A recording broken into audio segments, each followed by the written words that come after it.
During the last 4 years, the Democrats deliberately trafficked into our country more than 8 million unvetted and illegal migrants, including some of the most dangerous, vicious, and violent criminals and cartels in the world. They did nothing when local law enforcement agencies from across this country warned this committee that foreign criminal cartels and gangs were establishing themselves throughout the country. The Sinaloa cartel, Tren de Aragua, MS-13 prominent among them. When the grieving families of the victims of their policies were introduced on the House floor, the Democrats sat in stony, contemptuous silence. When those same families warned this committee about the devastating effect of these sanctuary policies, Democrats offered platitudes and then implied they were exaggerating the threat. When local and federal law enforcement officials warned that these policies were endangering law enforcement officers and the communities themselves, the Democrats ridiculed them. Well, the American people finally had enough of the Democrats' gaslighting and callous disregard for public safety. For years, the Democrats had told us they were powerless to stop this mass illegal migration without allowing at least 4,000 illegal migrants a day into the country and offering amnesty to those already here. Yet, on Inauguration Day, President Trump put the lie to all of that. President Trump ordered our laws to actually be enforced. Within weeks, illegal crossings at the southern border plunged 96%. Migrant caravans en route to this country broke up in Mexico and dispersed. Migrants crossing the perilous Darien Gap dropped 99%. By February, monthly illegal border crossings plunged from $37,000 in February of 24 to 408 this past February. ICE has now arrested more than 100,000 illegal migrants, most of them with criminal records. With the Border Patrol refocused, gotaways have fallen from 95% from an average of 1,800 a day to 77. Now, the work before us is enormous. The largest illegal mass migration in recorded history must now be followed by the largest mass repatriation in history, and congressional Republicans stand squarely behind the president. There are still an estimated 600,000 on the non-detained docket that were set loose in our country. Right behind them are 1.4 million illegal migrants who have already received a final court order of deportation that they will simply ignore.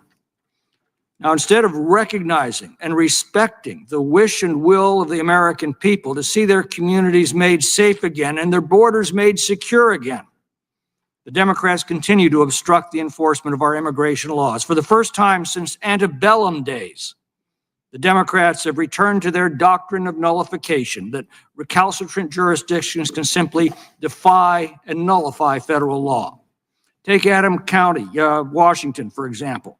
When a rural county sheriff's office had the audacity to cooperate with federal officials to remove dangerous illegals from their streets, the state's woke Democratic Attorney General sued them. In Chicago, when lifelong residents begged their city government to protect them, Mayor Brandon Johnson did everything he could to silence them. In the Denver suburbs, when struggling families appealed to city officials for help, as armed Venezuelan gangs took over their apartment complex, the Democrats called them liars. And before this committee, as mothers recounted the senseless, brutal, and entirely preventable rapes and murders of their daughters at the hands of illegal aliens that the Democrats had deliberately released into their communities, our Democratic colleagues put on their best long faces, offered platitudes, and then advocated for the same policies that created this humanitarian disaster. And they still don't get it. Across the country, Democratic sanctuary jurisdictions are doubling down on these horrific policies. In February, in my home state of California, Governor Gavin Newsom approved $50 million in state funds to be used for, quote, legal defenses against the Trump administration, half of which is for nonprofits to provide legal aid to aliens in removal proceedings. Jurisdictions like San Diego and Los Angeles have hardened their sanctuary policies to further thwart the enforcement of our immigration laws. San Francisco leads a lawsuit against the Trump administration to try to prevent the administration from withholding federal funds from sanctuary jurisdictions that are in open defiance of federal law. In December, the Boston City Council unanimously voted in favor of keeping the city's sanctuary status. Last month, Chicago Mayor Brandon Johnson defended the city's sanctuary status at a congressional hearing, repeating discredited and utterly absurd claims that returning criminals into our communities actually make those communities safer. Just today, it's reported that an illegal migrant from El Salvador, charged with previously sexually assaulting a 16-year-old boy in Palmdale, has now been arrested for the murder of a 13-year-old boy in Lancaster, California. These democratic sanctuary policies not only require the release of dangerous criminals back into our communities in defiance of federal law, they place law enforcement at much greater risk, as officers must now confront these criminals not when they're in custody and unarmed, but rather when they are at large and often armed. The Trump administration is doing everything it can to confront these dangerous policies. In one of his first executive orders, President Trump directed law enforcement to evaluate and undertake any lawful actions to ensure that so-called sanctuary jurisdictions which seek to interfere with the lawful exercise of federal law enforcement operations do not receive access to federal funds. In February, President Trump signed an additional executive order to ensure that federal funds to states and localities will not be used to support sanctuary policies or assist illegal immigration. And the administration has sued multiple jurisdictions, including Illinois and New York, for their efforts impeding federal law enforcement. But without new laws, the next Democratic president will undoubtedly reverse these policies and once again open our borders to the worst criminal elements on the planet and then shield them under Democratic sanctuary policies. We cannot let that happen. Congress must enact stronger laws that will prevent a future Joe Biden from ever again placing our families at risk, and that will stop today's Democratic politicians from impeding the enforcement of our immigration and public safety laws. Today, we will hear from several law enforcement and local officials on their perspectives and suggestions as we pursue this work, and I want to welcome them all here today. I look forward to hearing from our witnesses, and with that, I yield to the ranking member for her opening statement. Thank you, Mr. Chairman, and welcome to all of our witnesses, including Sheriff Wagner from my home state of Washington. Good to see you here.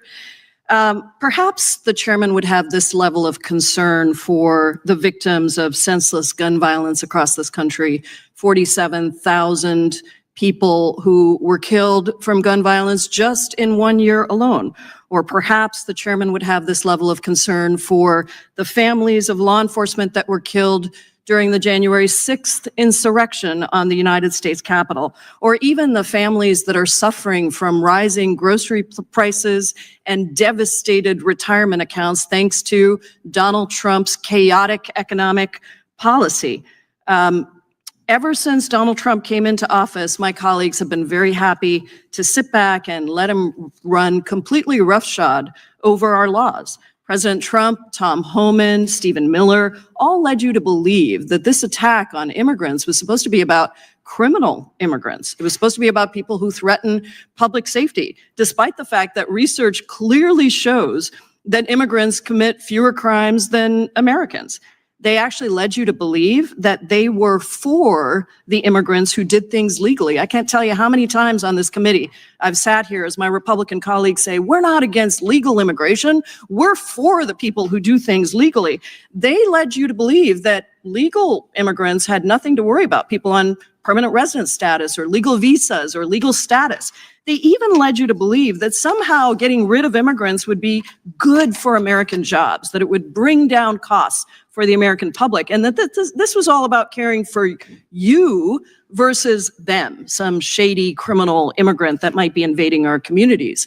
Well, as people's 401k accounts plummet with Trump's economic policies, as costs of everything that Americans need to buy keep going up instead of down, the effects of Trump's unconstitutional and unlawful actions against all immigrants are causing fear and havoc in our communities across the country.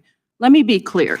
Trump has targeted immigrants who are here lawfully, suspending refugee admissions, a program that, by the way, was once hailed by both Republicans and Democrats and the faith community everywhere as the cornerstone of humanitarian assistance. They are revoking the very programs that created legal pathways for immigrants to enter, that effectively brought down the numbers at the border. And in revoking student visas and green cards of legal permanent residents, many of whom are married to U.S. citizens, they are going after every single immigrant in America, fabricating stories about these immigrants being, quote, criminals, even deporting them to other countries in violation of judicial orders.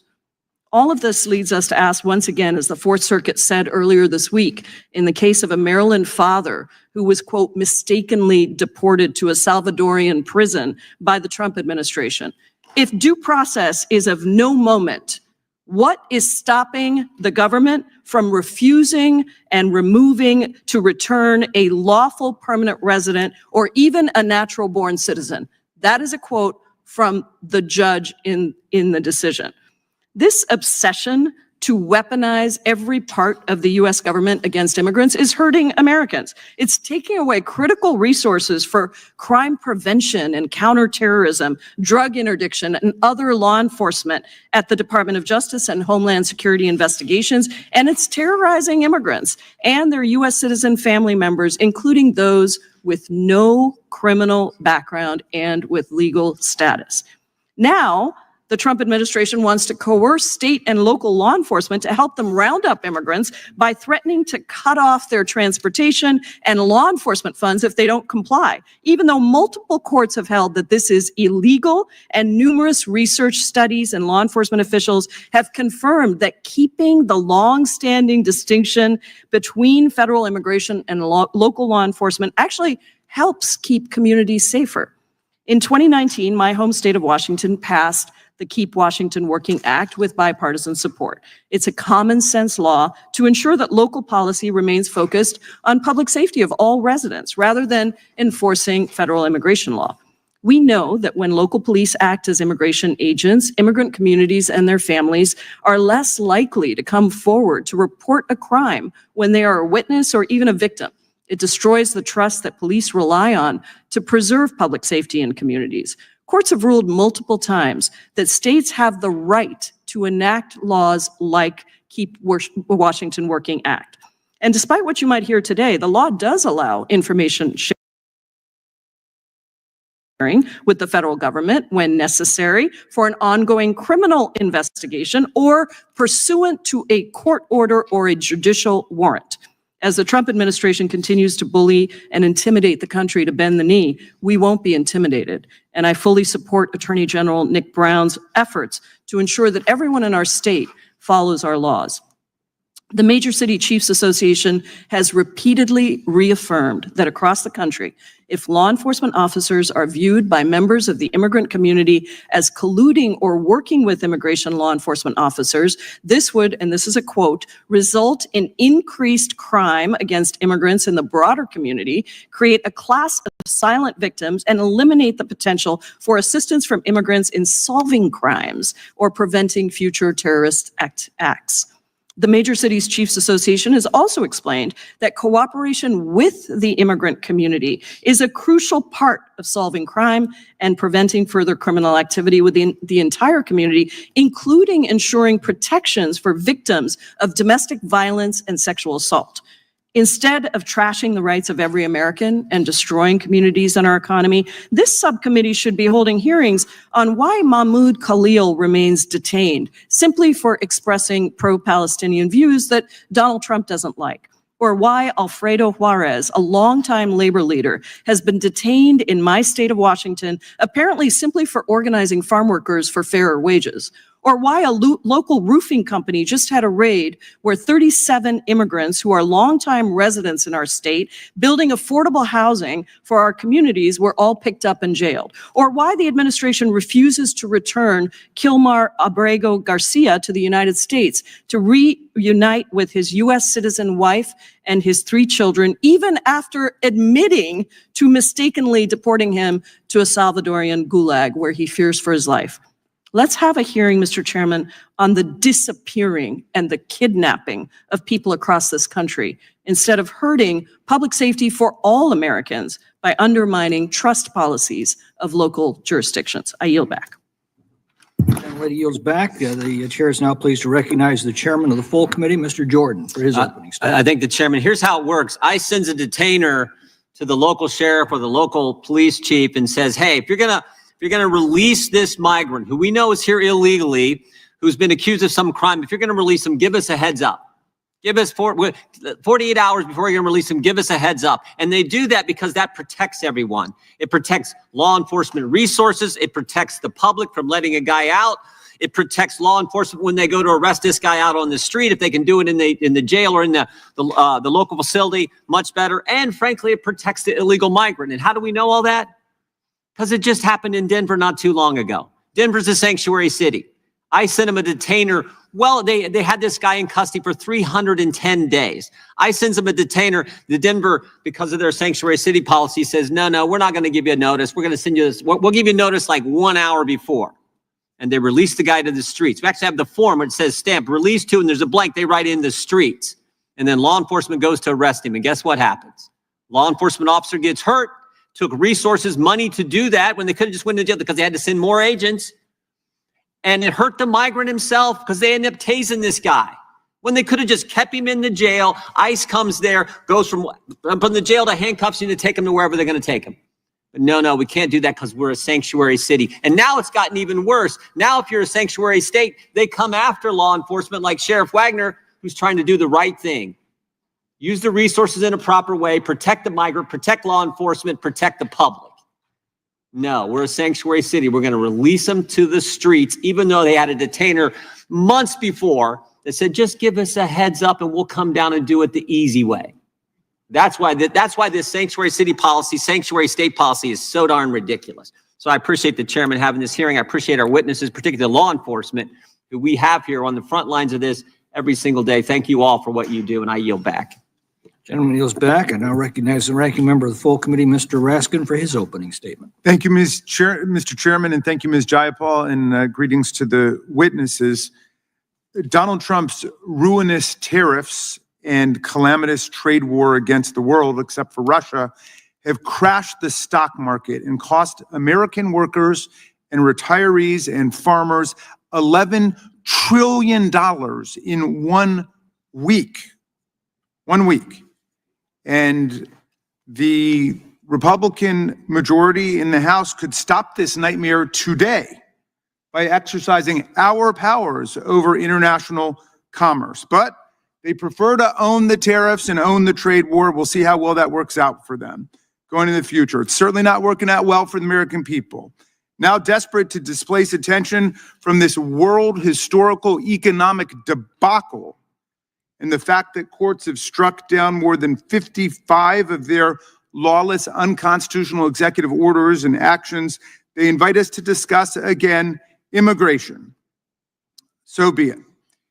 In New York City, Donald Trump's deportation force grabbed green card holder Mahmoud Khalil for exercising his First Amendment rights in a way that Donald Trump disapproved of. Now they're trying to deport him, as well as other students across the country, using a McCarthy-era statute that the president's own sister, Judge Marianne Trump Berry, declared to be, quote, unconstitutional on its face. Then they tried to extra-legally deport more than 100 Venezuelans, shackling them and putting them on planes bound to a self-proclaimed dictator's infamous mega prison in El Salvador under cover of night based on an 18th century law about wartime authorities called the Alien Enemies Act, which palpably did not apply to this case because we are at peacetime. Congress still has the power to declare war under our Constitution, not the president. Despite their best efforts to keep these removals a secret until it was too late, attorneys for people on the plane filed a lawsuit. And Judge Boasberg, a George W. Bush appointee, issued an order to stop the removals while the planes were hurrying to get in the air and were still in the air. Today, the judge in that case will likely decide whether or not to hold the administration in contempt for deliberately defying the order to turn the removal flights around. On one of those flights, the administration deported Kilmar Garcia, a Maryland man, a father and husband to an American citizen, who had a legal status called withholding of removal, a legal immigration status that specifically blocked him from being removed to El Salvador. He won this status after the government falsely accused him of being a gang member and tried to deport him during the first Trump administration in 2019. Instead, he was able to prove that he posed no threat to public safety and that, on the contrary, he had a well-founded fear of persecution from the violent gangs back in El Salvador. The first Trump administration respected that ruling, but in this second iteration, the administration violated its legal obligation and shipped him off to the Salvadoran mega prison to be locked up in a cage with the very gang members whose violence he had escaped. The administration admitted in court that this deportation, which had absolutely no legal basis, was done in, quote, administrative error.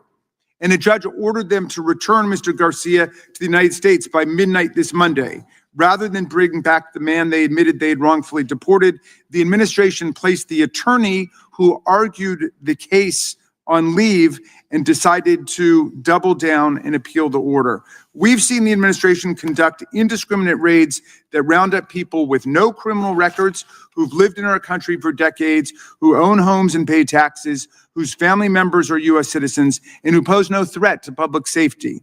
U.S. citizens have even been arrested and detained by the deportation force as part of these reckless and lawless raids. Now the administration is trying to force state and local law enforcement agencies to use their time, their money, and their resources to participate in these raids. But under Article 1, Congress has exclusive power over naturalization and immigration. And under the 10th Amendment, the federal government has no power to, quote, commandeer the machinery, personnel, or resources of the state and local government for federal law enforcement purposes. But the administration is using threats and coercion now to try to force state and local governments and police departments to use their limited resources to arrest and detain students, fathers, mothers, and law-abiding community members, which means fewer cops, less money, fewer resources to focus on protecting communities from actual violent threats and gangs and the scourge of gun violence and drugs and drunk driving and so on. There's no power in our Constitution to do that, something I thought our colleagues believed in and respected in the system of American federalism. These authoritarian policies have nothing to do with law and order. They're about intimidation and retaliation against disfavored populations, state and local governments, immigrant communities, students, lawyers who dare oppose the administration in court, and judges who stand up to rule against Trump's continuing reign of unlawful actions. I look forward to hearing from our witnesses today. Thank you, Mr. Chairman. I yield back. Gentleman yields back. Without objection, all other opening statements will be included in the record. We'll now introduce today's witnesses, and I'll begin by deferring to Mr. Baumgartner to introduce our first witness. Well, thank you, Mr. Chairman. I am pleased to introduce the outstanding Sheriff of Adams County, Mr. Dale Wagner. Sheriff Wagner is a respected law enforcement leader who made the decision to cooperate with federal immigration authorities to protect his community. Adams County is a small rural county in eastern Washington that I have the privilege to represent. Its people are the best of our district and indeed the best of America. And it is Dale Wagner in which they have put their trust to enforce laws and protect their community. And for that, Dale Wagner now finds himself the target of a legal campaign by our Mr. Chairman, this is not an introduction. So if the gentleman from my home state of Washington, my colleague, would like to introduce the sheriff, he's welcome to do that, but he is not on this committee, and he's solely here for the purpose of introducing the sheriff. Points well taken. Thank you, Pramila. We'll get into it. He's now the target of a target of a Mr. Chairman, the gentleman is not complying with your order. We'll suspend. The general lady is correct in her point of order. The unanimous consent covers an introduction without editorial comment. Thank you, Mr. Chairman. Proceed in order. For For what purpose does the gentleman rise? Mr. Baumgartner, question. No, not at this moment in the proceeding. He had me all interested in this county. Again, the gentleman is recognized to make an introduction. That is what is in order at this time. I'll keep it brief, Mr. Chairman. Thank you. We're very pleased that Adams County Sheriff Dale Wagner is here. And I would just also point out we have 8 outstanding sheriffs in the state of Washington dealing with the fentanyl scourge here with us as well today. Thank you, Mr. Chairman. Thank you. Our other witnesses are Mrs. Danielle Carter-Williams. Ms. Carter-Williams is a Chicago resident and fitness trainer who advocates for Chicago residents. She serves as vice president of Chicago Flips Red, a grassroots movement dedicated to empowering communities across Chicago to embrace bold, conservative solutions for a brighter future. Our third witness is Mr. Neil Franklin. Major Franklin retired from law enforcement after a combined total of 34 years in the Baltimore and Maryland State Police Departments. He is currently the executive director of the Law Enforcement Action Partnership. And finally, we have Mr. R.J. Howman. Mr. Howman is president of the National Immigration Center for Enforcement. He's also a founder of the boutique firm Stryker Strategies and is a visiting fellow at the Heritage Foundation's Border Security and Immigration Center. He's worked in immigration enforcement policy for more than a decade, including at the Federation for American Immigration Reform. I want to welcome all of our witnesses today, thank them for appearing. I will begin by swearing you in, so would you please rise and raise your right hand. Do you swear or affirm under penalty of perjury that the testimony you're about to give is true and correct to the best of your knowledge, information, and beliefs, so help you God? Let the record reflect that the witnesses have answered in the affirmative. Thank you. Please know that your written testimony will be entered in the record in its entirety, and accordingly, we'd ask that you summarize your oral testimony in 5 minutes. And we will begin with Sheriff Wagner. Well, thank you very much for your time. Good morning. My name is Sheriff Dale Wagner, and I have dedicated my career to serving the people of Washington State. Law enforcement today faces unprecedented challenges, many of which stem from political agendas, rather than public safety concerns. One of the most pressing issues in this conflict between Washington State, Keep Washington Working Act, and sanctuary policies, and federal immigration laws, a situation that places all sheriffs in our state in an impossible position. Recently, Adams County became the target of a lawsuit of Washington State Attorney General, alleging violations of Keep Washington Working Act or sanctuary policies. This lawsuit is not about justice or protecting communities. It's about enforcing a political agenda that restricts law enforcement's ability to cooperate with federal authorities. Adams County is a hardworking community built on agriculture, perseverance, and a strong family values. Spanning approximately 1,925 square miles in eastern Washington, our county is home to farmers, ranchers, and business owners who contribute daily to our state's economy. The people of Adams County are resilient and committed to maintaining a safe and prosperous home for future and family. Our office operations by principle of service above self, and we police who we love. Those are our friends and our family and our neighbors. These sanctuary policies prohibit law enforcement from working with federal immigration agencies such as ICE and Border Patrol. Even when individuals in custody have committed serious crimes beyond immigration violations, we are barred from notifying federal agencies or authorities upon their release. The result, repeat offenders, drug traffickers, and violent criminals, and they remain in our communities instead of facing appropriate legal action. While proponents claim sanctuary policies protect vulnerable populations, they also shield repeat offenders who exploit the system. Criminal organizations, including drug cartels, human traffickers, take advantage of these policies, knowing they face minimal risk of deportation, even when caught committing additional crimes. These sanctuary policies create confusion and fear among law-abiding residents and citizens. The public is misled into believing local law enforcement arrests people solely based on immigration status. This is not true. It's not true in my county. Our office, like others across the state, do not arrest individuals based on immigration status. Yet, the policies create barriers that prevent victims and witnesses from reporting crimes, fearing potential of immigration consequences they do not fully understand. This makes it harder for law enforcement to investigate crimes and protect the community. Sheriffs are sworn to uphold the law and protect public safety. However, sanctuary policies place us in a legal bind, forcing us to navigate conflicting state and federal laws. We must follow the state mandate that contradicts federal law, compromising our ability to enforce laws effectively. Instead of focusing on crime prevention, we are caught in the unnecessary legal battles that are wasting tax dollars and divert resources from critical public safety efforts. When law enforcement cannot address repeat criminal activity effectively, families, businesses, and their entire communities suffer.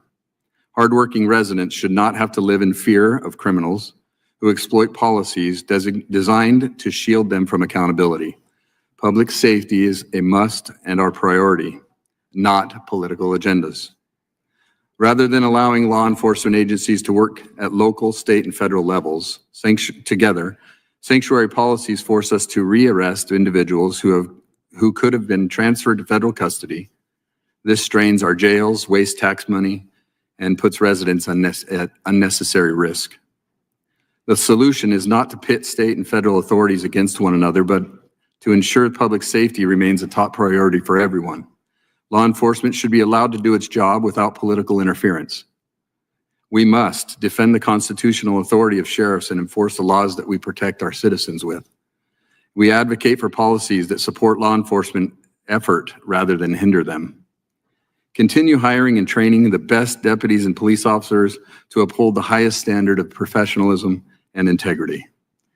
Work with local, state, and federal law enforcement and community partners to maintain safe neighborhoods and prioritize security over politics. The people of Adams County have always supported law enforcement, and we are proud to serve our community that values law and order. Despite these challenges, we remain steadfast in our mission to serve and protect. We will not back down from our responsibility to uphold the law and keep our residents safe. Thank you for your time. Thank you for your testimony. Our next witness is Major Franklin. You may begin.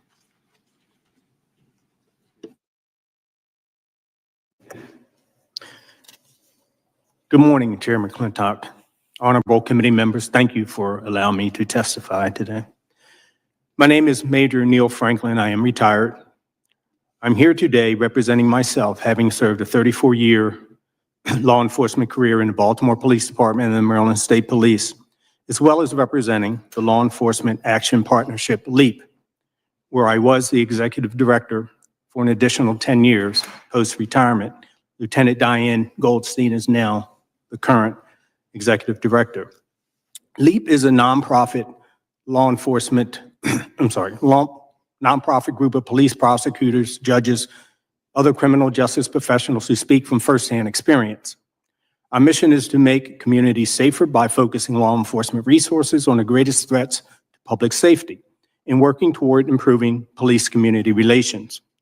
While we strongly believe that effective border security is imperative to public safety, we adamantly oppose any proposals that will push sanctuary cities and mandate state and local law enforcement to play a significant role in enforcement of federal immigration law. We believe routine civil immigration enforcement by local officers would harm public safety by eroding police community trust and diverting law enforcement resources away from tackling more serious crime. Ordering state and local law enforcement to act as ICE agents would deeply damage police community trust that we depend upon to do our jobs effectively. Across policing, the research underscores that having trust from the people we serve directly impacts public safety. Police are only as strong as the relationships we have with the public. We can only prevent, detect, and solve crimes if witnesses and victims are willing to come forward to report criminal activity and work with us to address it. A report on Latino perceptions of police found that 44% of Latinos hesitate to report crime to police for fear that it could lead to investigations into immigration status of their family or community members, even if they are legal citizens. Compelling local police to enforce federal immigration law would only further damage community trust, making victims, witnesses, and other residents less likely to report crimes or provide critical information to help us solve them. Forcing local law enforcement to act as federal immigration agents would also divert their focus away from the greatest threats to public safety. Local law enforcement should not be forced to dedicate precious time and resources toward burdensome information sharing and detainer requirements instead of solving serious crime. It would lead to countless people being detained for extended periods solely based upon their immigration status, wasting limited jail space that should be reserved for those who pose the most serious threats to public safety. Proposed bans to sanctuary cities also pose constitutional and civil liabilities for local police departments and jails, exposing them to costly lawsuits that could further drain their already stretched resources. Many cities across the country have been forced to pay massive settlements for illegally holding people based upon requested ICE detainers, a practice that would become more frequent as police hope to avoid cuts to essential federal programs in their communities. For example, New York City recently agreed to a $92.5 million settlement stemming from a lawsuit claiming authorities had detained 20,000 people for days, weeks, even months after their scheduled release date due to ICE detainer requests. The proposed act would put state and local governments in an impossible position of deciding between risking cuts to essential federal programs or inviting potential legal action for violating the civil rights of their community members. Furthermore, one solution does not fit all. Cities and towns are unique with very different needs, requiring different solutions for various problems. Each community should be free to design its own strategies absent sanctions of any kind from the federal government. We are deeply concerned to see the federal government considering blocking federal funds to sanctuary jurisdictions and mandating local law enforcement to act as ICE agents. Forcing local police to act as federal immigration agents would harm public safety by eroding community trust and diverting critical resources away from more serious crime. Thanks again for having me. Thank you for your testimony. I will next hear from Ms. Carter Walters. Thank you. Good morning, Chairman and esteemed members of the subcommittee. And thank you to President Donald J. Trump, the people's president, for giving Chicago Flips Red our first platform, and to the subcommittee for the opportunity to speak truth in the people's house. We proudly stand with our president to bring his message to the Black American community and expose the lies pushed by the Democrat Party and the fake news media. We are here to confront the reality of sanctuary cities. Despite the word sanctuaries, these cities are anything but safe. Chicago has claimed the title for years, and now we're drowning in the consequences. Lifelong residents are pushed aside, schools are overcrowded, crime is out of control, and affordable housing is vanishing. This crisis exploded under Biden and were worsened by the reckless, agenda-driven leadership of Lori Lightfoot and Brandon Johnson. They didn't just ignore the collapse, they fueled it. In December 2023, a few aldermen tried to give us a voice, but the mayor and his allies used systematic stunts to block the vote on a non-binding sanctuary city referendum, silencing Chicagoans and stripping us of our right to choose. Every elected official swears an oath to serve their constituents and uphold the Constitution. Brandon Johnson has failed. He's dismissed that oath in his obsession with keeping Chicago a sanctuary for illegal aliens. He's driven our city into a $1 billion deficit, handed out shady non-bid contracts, and funneled over $6 million into services for illegal aliens. That's why we demand a full forensic audit focused on migrant-related spending. This isn't mismanagement, it's organized looting of taxpayer dollars. ShotSpotter, a life-saving gunshot detection tool, is gone. Hyde Park now bears a permanent 720-bed shelter as illegal alien shelters multiply all over our city. tax increment financing, known as TIF, meant to revive struggling areas, are being embezzled. Our kids aren't learning to read, while the city teachers cater to non-English speakers. These are deliberate acts of neglect, justified by Chicago's sanctuary city status. Lori Lightfoot licked the fuse with executive orders, and V.E.I. Johnson poured gasoline on the fire.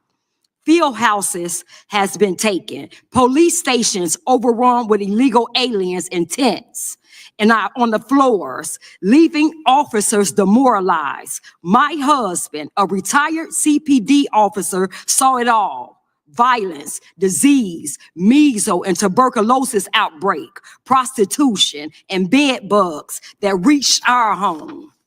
Since 2025, over 51,000 illegal aliens have flooded into Chicago. The city's answer? Blend migrant and homeless shelters under the One System initiative and hope no one noticed. Homelessness has jumped by 207% as 2,100 beds go to illegal aliens.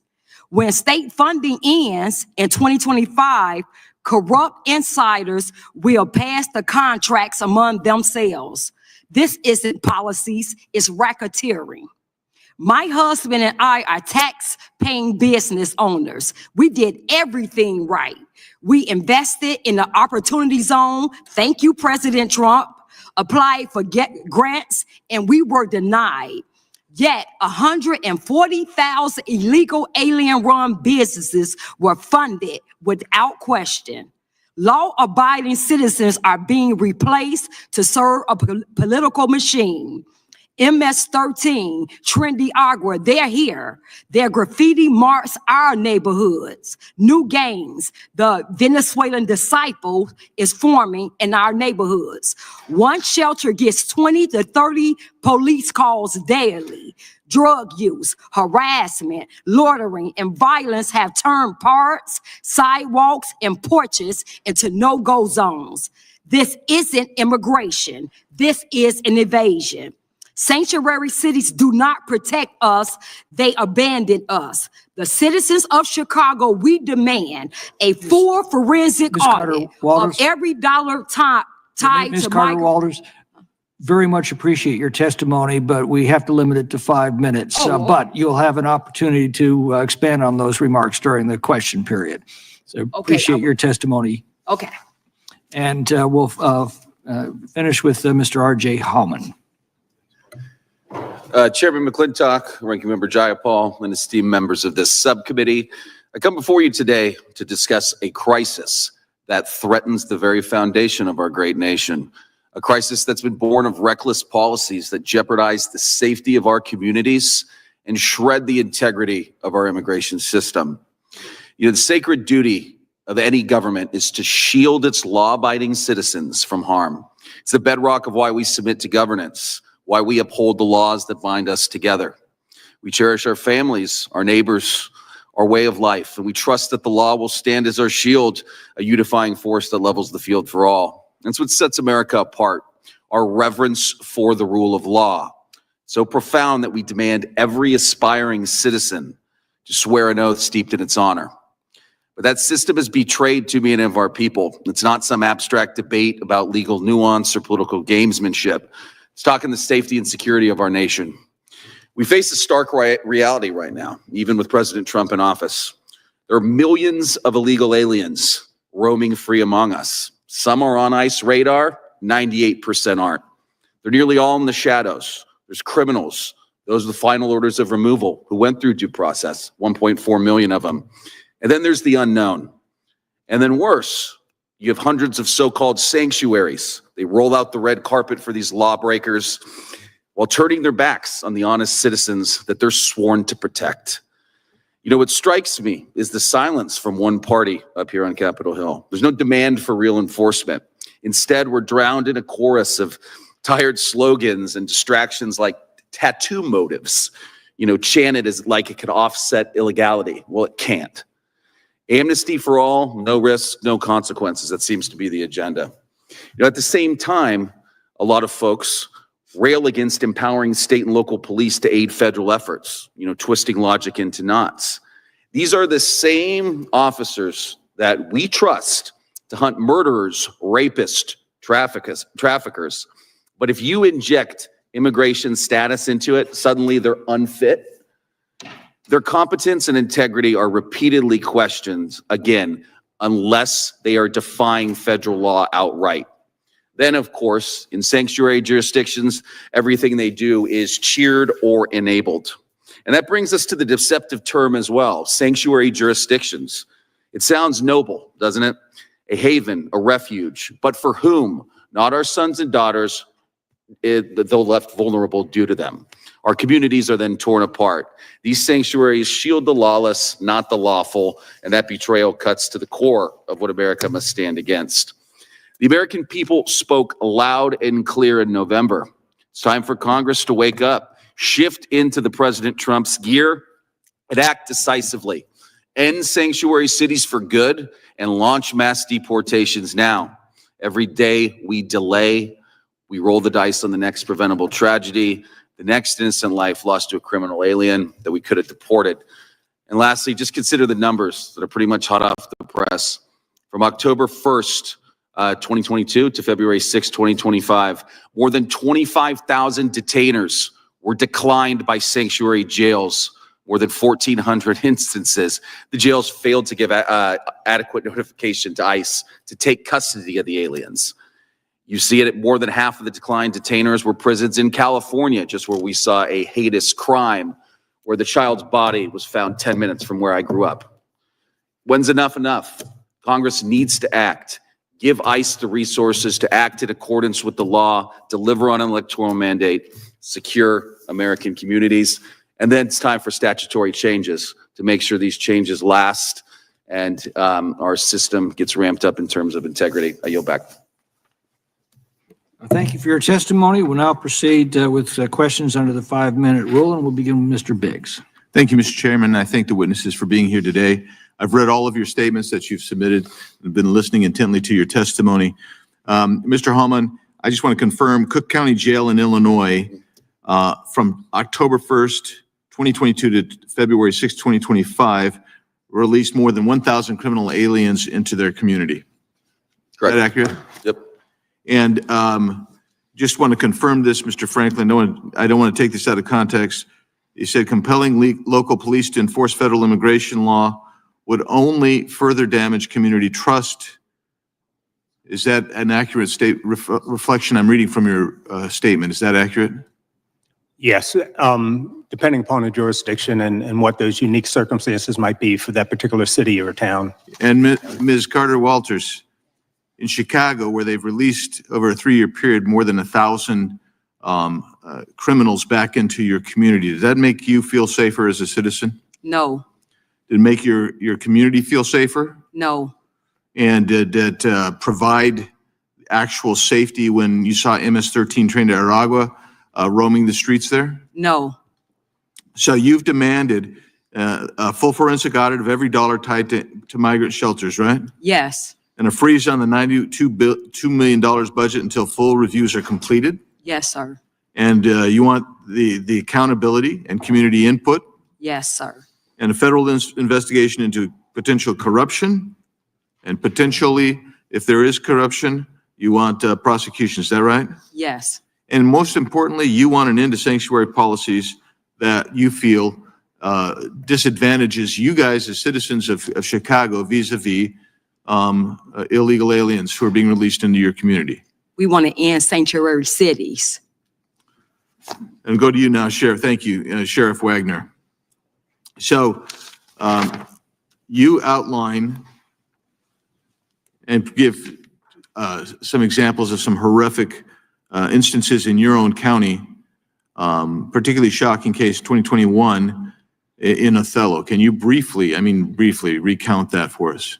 Yeah, in 2021, we had an incident of an illegal alien that took the life of a mother and a daughter.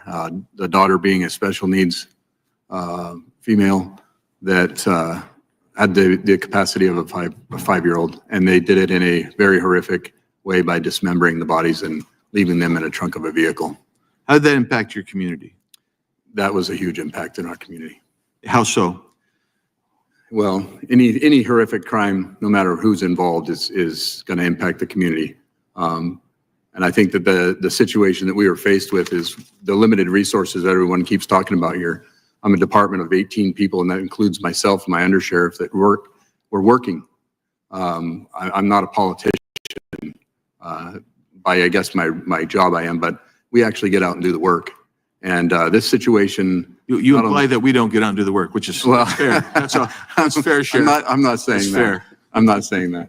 But the reality is that, I mean, it affects the community because we are a small community, a small farming community of all nationalities, and we are very close to each other, and we care about each other very much. In your recommendations, you talk about allowing you to enforce the law, and that might mean that you actually cooperate with federal officials. So if I understand your keep Washington working law, that's the statute there, are you allowed to hold someone with an ICE detainer? We are not. Are you allowed to transfer someone if ICE requests that you transfer them to their custody? We're according to the KWW, no.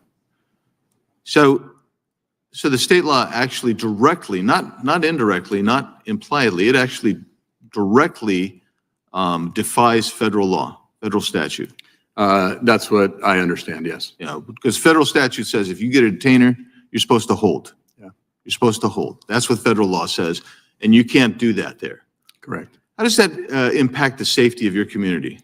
Well, ours is impacted in a great way because, one, my jail has been closed for 3 years, and I find that ironic in this situation as well. But it impacts us in a great way because, like I believe it was Mr. Jordan was explaining, putting people out onto the street and having them get caught again becomes a bigger problem. We're not arresting on immigration status. We're putting people in jail for crimes they committed in our community.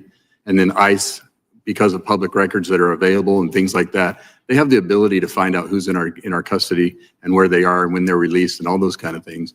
And they are basically released to their custody in the opposite way, similar to Denver in most cases. Thank you, Mr. Chairman. My time has expired. Ms. Jayapal. Thank you, Mr. Chairman.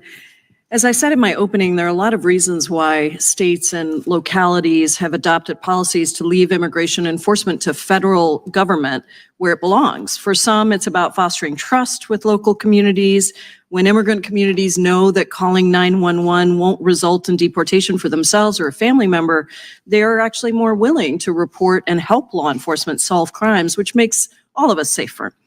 For others, it's an important factor is legal liability. Courts all over the country, just to counter what my good colleague from Arizona said, have ruled that when local law enforcement complies with civil immigration detainer requests, and to be clear, an immigration detainer is a request, and continues to detain someone pursuant to a detainer when they otherwise would have been released, it's actually an unlawful detention, and it's a violation of the Fourth Amendment.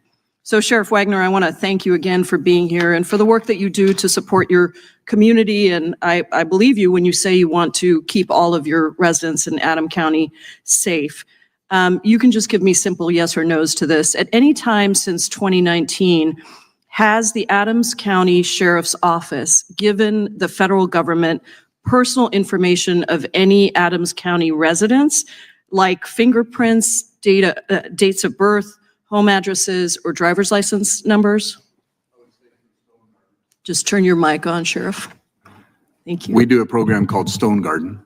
So just a yes or no is fine. Do you give, it's a simple question, do you give the federal government personal information of Adams County residents like fingerprints, dates of birth, home addresses, and driver's license numbers? I'm not aware of fingerprints, but I do believe we give public information to those people. And how often has your office done that? It depends on what you're talking about. You want yes and no answers, or do you want me to explain? Well, in this one, I'm asking you if you have numbers for that. Okay. If you can give me. I don't have numbers, but we do a Stone Garden program through the Border Patrol, which is funded through the state as well. Okay. And at any time since 2019, has the Adams County Sheriff's Office held people beyond their release date in order to facilitate their pickup by civil immigration enforcement officers? Not that I'm aware of. So you're following the Keep Washington Working Act in that way, and that's good to hear. I want to go on to some questions for Major Franklin. Let me turn to you. One of the studies that I submitted found that mandatory information sharing between local police and ICE led to a 16% increase in crime against Hispanics. And let me be clear, that 16% increase means 1.3 million more crimes. Can you help us understand this statistic and why jurisdictions with community trust policies in place experience less crime and why their residents feel safer? Yes. So to be effective, and a good part of my career was in criminal investigation for quite a few years.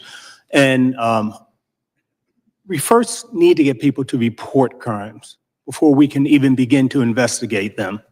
And when there's no trust between the police and the community, many people will not even report crimes. And this hasn't just become evident with the immigrant community. I grew up in West Baltimore, and I experienced times in my neighborhood where we really had trust issues. Many of my friends, many people that I knew would not even report the crime of a robbery, of being a victim of a crime.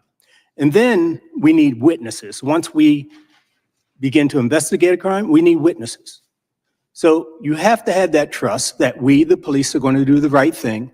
And in the immigrant community, if they believe, just believe that their immigration status is going to be questioned, or maybe that of another family member, or that of a community member which they are friends with, they're not going to cooperate with us. We've seen this time and time again, but when you can establish that trust, you see, we cannot be effective in solving crimes.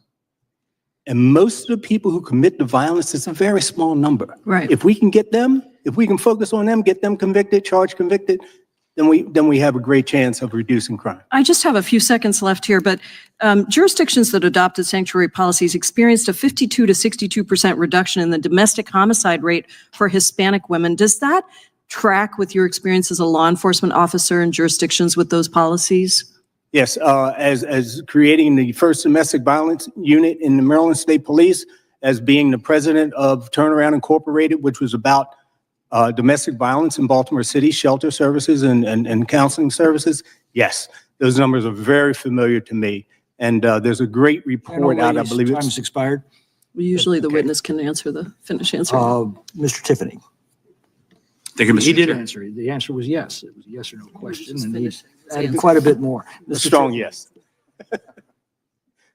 Thank you, Mr. Chairman. Major Franklin, there's an organization or a publication, safehome.org. They listed Baltimore as the deadliest large city. Are you aware of that? I'm not aware of that report. Or Yeah, they just last year, was in 2024, it just surpassed Memphis and Detroit. Mr. Holman, when a detainer has been issued, isn't that as a result of someone committing a crime? ICE is reaching out to them to get them in custody, and they're on the radar likely because a crime was committed. That's why they're in that local jail. So federal money flows to jurisdictions around the United States at taxpayers' expense to try to fight crime. Should taxpayers continue to fund sanctuary jurisdictions? No, not at all. If you are in defiance of federal law and you're not working with federal law enforcement, you shouldn't receive a darn dime. Again, there's a lot of cooperative jurisdictions out there under President Trump. The 287G agreements that we're seeing, kind of the opposite of a sanctuary jurisdiction, has skyrocketed since President Trump took office. Those jurisdictions should be rewarded and helped for acting in accordance with federal law. Should federal facilities be moved out of jurisdictions that are sanctuary cities? If you're talking detention facilities or something like that, a lot of them. Let me give you an example, and I'm going to ask Mr. Chairman to introduce this letter I sent to Doge with ask unanimous consent to enter that letter. But anyhow, I sent a letter. The SBA is moving facilities out of Boston, which is a sanctuary city. And I sent a letter to Doge saying, would you look into Dane County, Wisconsin, which is Madison? Would you look into moving facilities out of there if they're going to continue to be a sanctuary county? Do you think that's appropriate? Absolutely. Absolutely.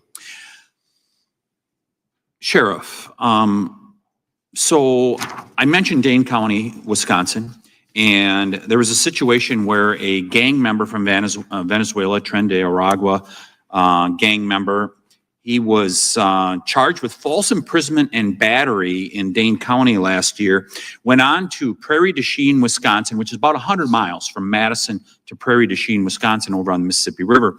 And this gang member was charged with domestic violence, sexual assault, child abuse, and strangulation by the Prairie du Chien Police Department. Does it surprise you that another community is affected when there is a sanctuary community that is not honoring ICE detainers? No. Does it make it more dangerous for people throughout the region, not just, let's use this example of Dane County, Wisconsin, does it make it more dangerous for people throughout a region as a result of having these sanctuary policies? I think like the gentleman over here said earlier, I think every situation is different, every location is different, every circumstance is different. But I do think the policies matter, and the policies that we're faced with in sanctuary policy it's too hampering for the situation that we're dealing with on the ground. Ms. Carter Walters, so you know that Wisconsin is just north of you in Chicago, and I just cited Prairie du Chien, Wisconsin is 100 miles from Madison, Wisconsin, and Kenosha, Wisconsin is only 64 miles north of Chicago. Should people in Wisconsin be concerned about the sanctuary policies that are in Chicago? Exactly, because they don't just stay in Chicago. They're in Indiana. They're all in the suburbs. So yes, they definitely should be afraid. Why in the world do civic leaders like Mayor Johnson want to advance policies like this that not only make their own city less safe, but the entire region less safe? Because we believe that that's how they're funneling money and stealing our tax dollars. So that's why we are demanding a forensic audit on how a breakdown of how those funds were allocated, because we have yet received anything of a breakdown to show how our tax dollars were spent. So yes, we believe that's how they're funneling the money, and that's why we are asking for a forensic audit, and we want arrests being made. Mr. Chairman, I think these witnesses make the case so well that it is not just the sanctuary community that is being affected by these policies that they are implementing. It's an entire region. Most of the people of Wisconsin are affected as a result of what's going on in Dane County, Wisconsin, and Chicago, Illinois. It is time for this to stop, and there needs to be consequences for what is going on with these sanctuary communities. I yield back. Gentleman's time has expired. Mr. Raskin. Thank you, Mr. Chairman. Major Franklin, you're famous in Maryland. Your career in law enforcement has involved fighting violent gangs, drug traffickers, illegal gun trafficking from other states that have weaker laws than Maryland.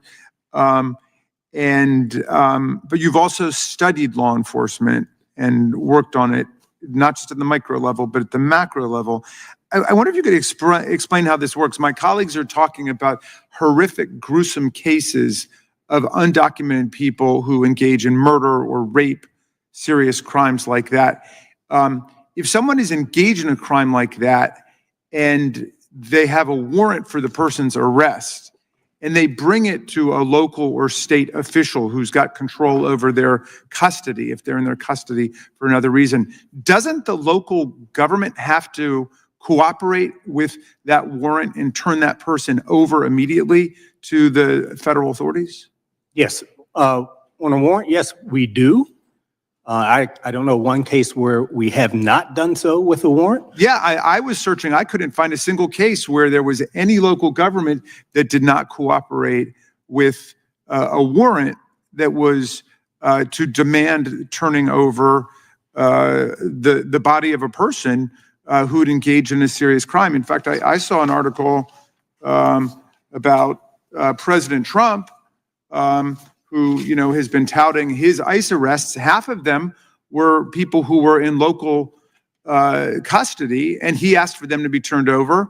They were being held for serious crimes or other kinds of crimes, and then they were deported, and he got them, based on a warrant. So if we're not talking about a warrant situation, right, then I come back to my puzzlement about why my colleagues who control the U.S. Congress right now are not engaged in trying to come up with a comprehensive immigration reform package. I mean, I'll give you an example. At the end of the last Congress, we had a bipartisan deal on toughening up the border with more officers, more patrols, more asylum judges, lots of new technology.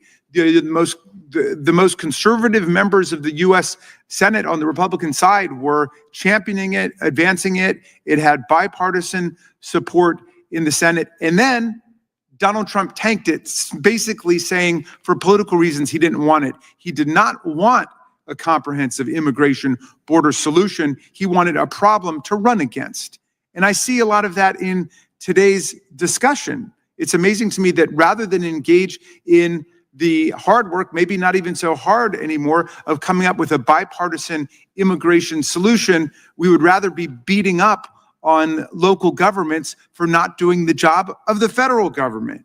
Now, but let's say that someone thought, okay, well, we really should commandeer the resources, the personnel, the machinery of the local governments, even though it's against the Constitution and against the 10th Amendment. But let's say they think that, and they want to use law enforcement not to turn over murderers and rapists and so on, but for routine immigration enforcement. All right, how would that work if, say, they came to a particular city or county and say the vast majority of the undocumented people here we know are working in hotels or agriculture on farms or the construction sector?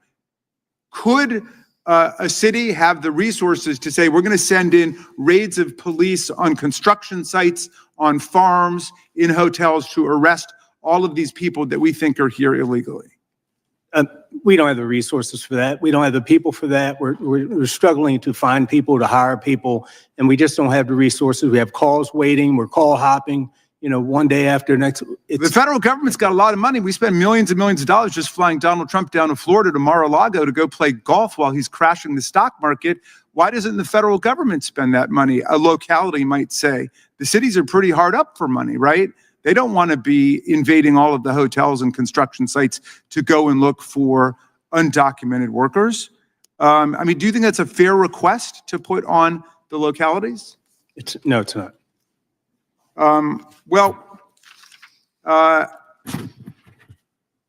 Seems to me that the problem here is we have people not doing their jobs in Washington, and they want to blame local governments and put the pressure on them. I yield back to you, Mr. Chairman. Thank you. Gentleman yields back. Chairman Jordan. Thank you, Mr. Chairman. Sheriff, are you familiar with the Department of Homeland Security Immigration Detainer Notice of Action form? You familiar with these forms? I've heard of them, yes. Yeah, okay. And these forms, down about halfway down the page, it says, it is therefore requested that you, this is going to local law enforcement, request that you notify DHS as early as practicable, at least 48 hours if possible, before the alien in your custody is released. All right? Is that partisan, or is that just common sense? It depends on who you ask, but it is common sense. The ranking member said we need to function in a bipartisan way. I don't think that's partisan. That's just saying, hey, you got a bad guy, at least someone who's been charged with crime in your possession. He's also an illegal migrant. Can you give us a 48 hours heads up before you release him to the streets? Sure. That makes sense to me, right? I don't think that's partisan. I think that's just common sense. Mr. Hallman, are you familiar how this form works? This detainer process is supposed to work? All right, the next line says, maintain custody of the alien for a period not to exceed 48 hours beyond the time. Again, we're requesting you do. They're not demanding. We're just requesting you help us out. Law enforcement, working with other law enforcement to protect the safety of law enforcement and, of course, the public at large, beyond the time when he or she would otherwise have been released from your custody to allow DHS to assume custody. Again, that seems like common sense to me. But sanctuary policies prevent these two requests from taking place. Is that right? If you're a sanctuary state, sanctuary city, you don't comply with these. You may give them we're going to give you a 10-minute notice. We're going to release them and then tell you we already released them. That's how it works in these sanctuary cities, in these sanctuary states. Is that right, Mr. Hammond? That's correct, too. It's even interesting, too, under the Biden administration, you have a lot of state and local law enforcement who think that they're not going to comply with ICE based on their experiences under the Biden administration. ICE had policies in place that made it so hard for enforcement and removal officers to actually work with these jails. Yeah. They made it next to impossible. So you have all of these jails that think, oh, I don't know if I'm going to comply. I may get penalized if a state puts an aggressive restriction on that. But everything is going to be streamlined. If they want to comply, it will be a good process. Yeah, let's put up on the screen. Are you familiar with the name Abraham Gonzalez, Mr. Hammond? Do you know this guy? Abraham Gonzalez? I do not. Okay, this guy was released this year, February 28th, 25. He was released. Look at what the sheriff's department put here. This is a ICE notification. They put the stamp on there, being released to the streets. Now, this guy had been in custody for 345 days. And ICE had sent this very form asking, hey, can you give us a 48-hour heads up before this guy who was charged with aggravated assault, charged with stealing an automobile, charged with menacing, can you just give us a heads up? And guess what Sanctuary City, Denver did? They called him 1 hour before, and ICE couldn't get there, and they released this guy to the streets as they stamped on the form. Now, what I find interesting, can we put that back up again? What I find interesting is under the section flag, see it over there on the right-hand side? It says he's cleared, but then look what it says, violent to staff. So the very people who released him to the streets knew this guy. He'd been charged again with aggravated assault, stealing a car, but he'd also been violent to the very people in the jail who were holding him, and they still wouldn't give notice to ICE. And then, as I said in my opening statement, this guy is released to the streets. ICE goes out to arrest him. Officer gets hurt. They had to tase the guy, so the migrant gets hurt. Tell me how that is not, tell me why that we should have that kind of policy happen, Mr. Hammond. Well, we shouldn't. It doesn't keep our communities safer in any sense. And again, what they're trying to do here is they say, hey, at least we tried. An hour heads up or whatever. But how can they look at that man to release him on the streets, knowing the crimes that have been committed, knowing that risk? How can they say, hey, we'll see you later as he goes off and could potentially commit another crime down the line? I mean, is it worth it to instill trust with the immigrant community? How about, the citizens, and how about the harm that they could face due to the unknown of releasing a dangerous criminal alien to the streets? They knew this guy had a propensity to be violent to law enforcement because he had done it in their very jail, and they can't give federal law enforcement a heads up. Sheriff Wagner, would you have given him a heads up? I think in that People who do what you would do, you're now getting sued for that, right? Your attorney general is coming after you. Yeah, and as the gentleman over here said, we should stay out of local business, right? And so here I am with the state attorney coming down on me for trying to juggle the whole mess. Because that's how law enforcement, you're supposed to work with other law enforcement when you can, and not violate the Constitution, just be in good common sense way to make sure people are safe, law enforcement safe, public is safe, and frankly, as I said before, even the migrant is safer when you do it that way, when you do it the common sense way versus the sanctuary city way. And that's what we really have to, I think, that's really the decision here. Common sense or sanctuary city way. I think common sense wins out every time. With that, I yield back. Gentleman goes back. Mr. Nadler. Mr. Chairman, the Trump administration, after pardoning hundreds of violent criminals, has launched a reckless, chaotic, and inhumane immigration policy that is making our communities less safe. The Administration Committee speak as if all immigrants are criminals. The administration is draining resources away from other important law enforcement priorities and is even targeting legal immigrants and vulnerable populations. It's no surprise that many states and localities do not want to aid and abet the president's extreme anti-immigrant agenda. Recognizing that good policing depends on building trust with their residents, many cities forbid their law enforcement officers from questioning victims of crime or witnesses to a crime about their immigration status, and they do not share immigration information with federal authorities. They believe that their communities are at greater risk when a victim of domestic violence is afraid to ask the police for protection from her abuser for fear of deportation, or when witnesses to a murder refuse to assist law enforcement in tracking down the perpetrator because they're afraid their immigration status will be discovered.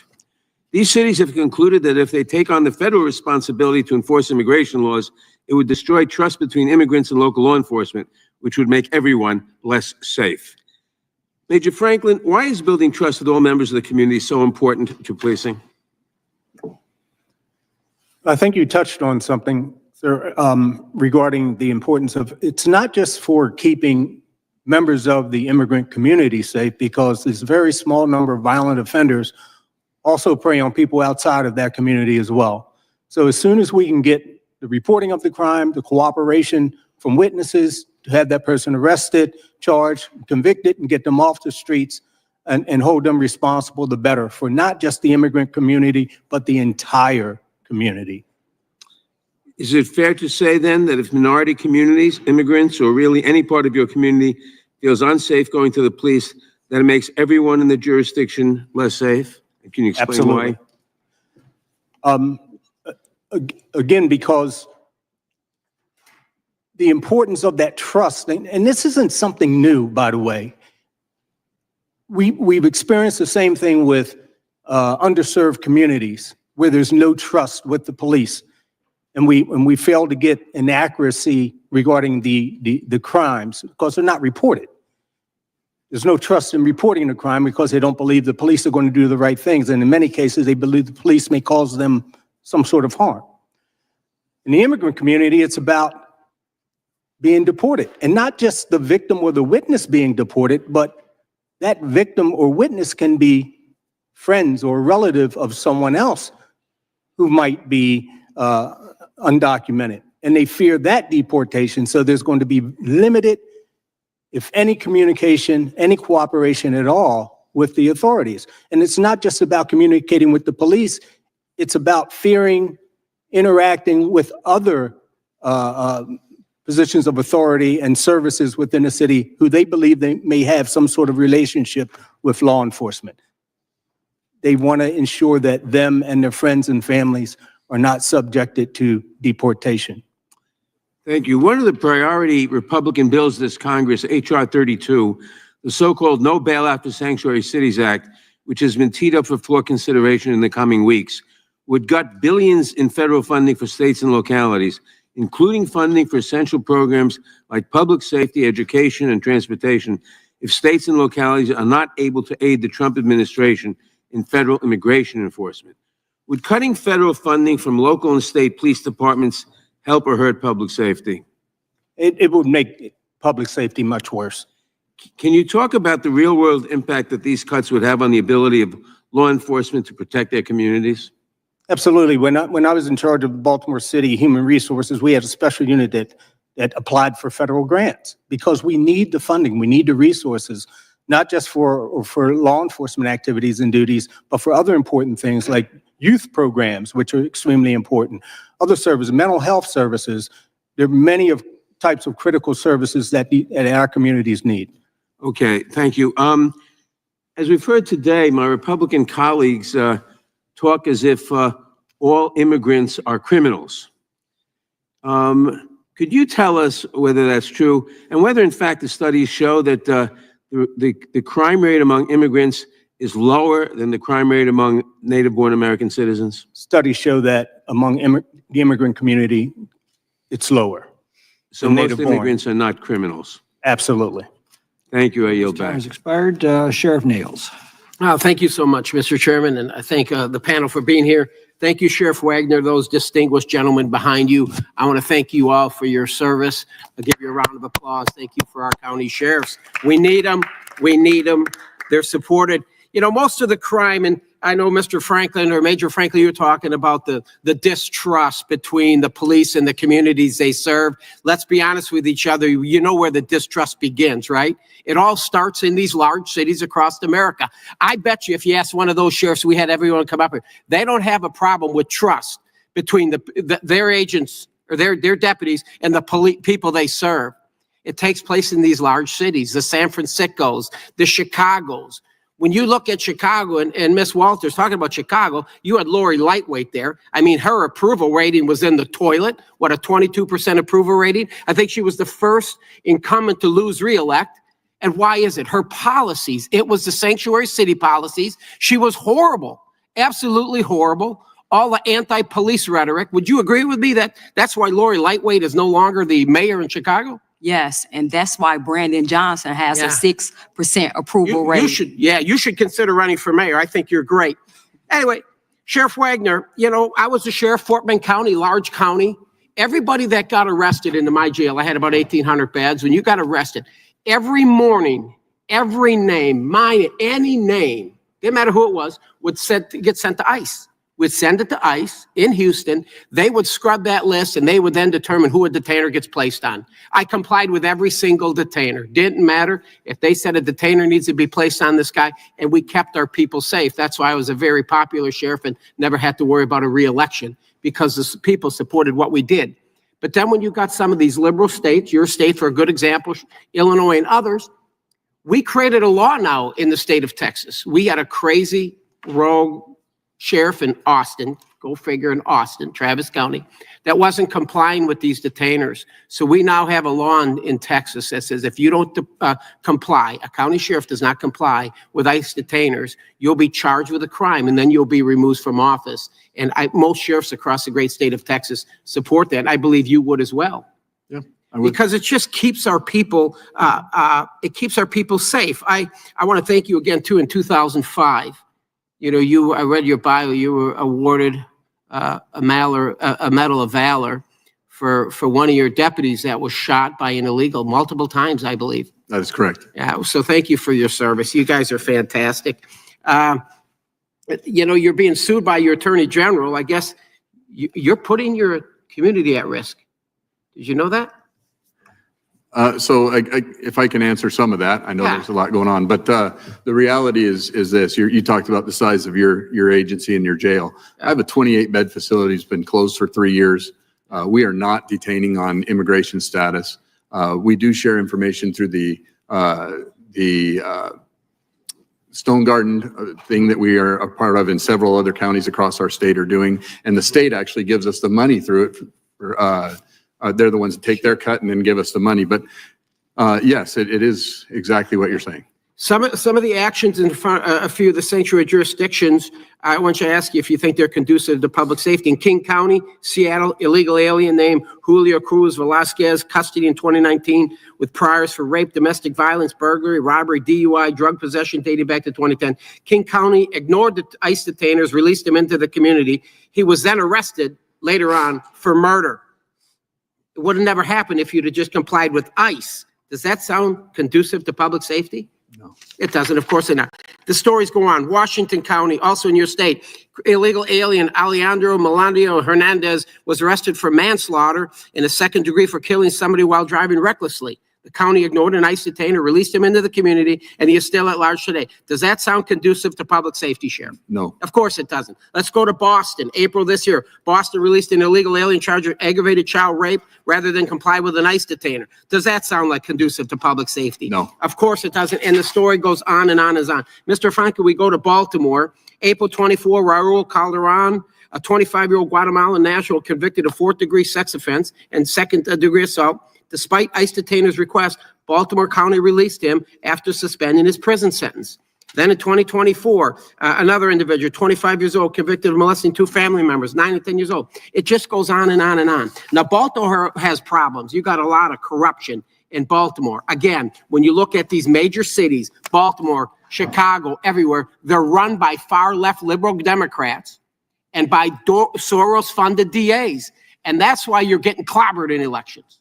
The American people are sick and tired of it, and they're fighting back. Ms. Walters, I salute you. Thank you. Gentleman's time has expired. Ms. Ross.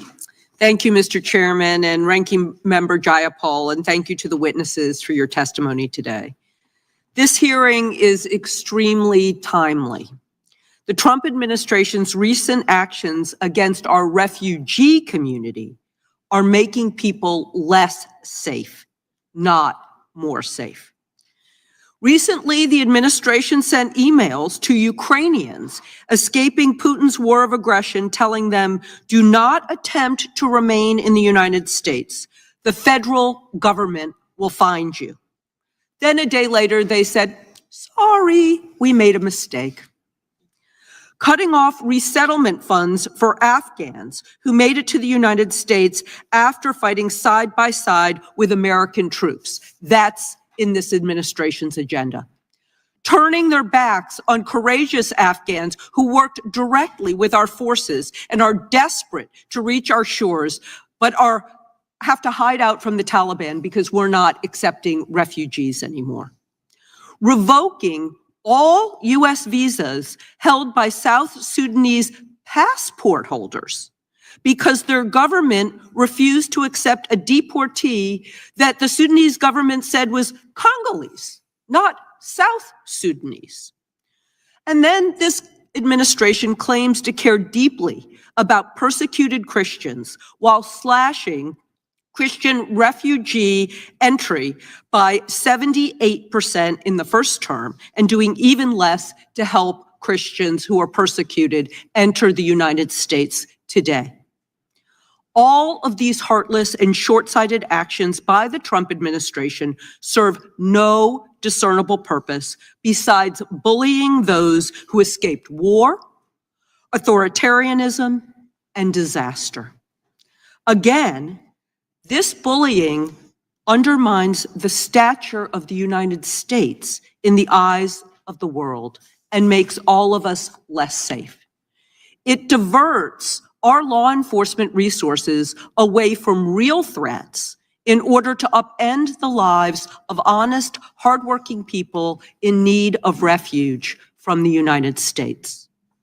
Now, with that said, I want to turn to the issue of how intentionally eroding trust of immigrant communities by local law enforcement can impact public safety. Major Franklin, just a couple questions for you.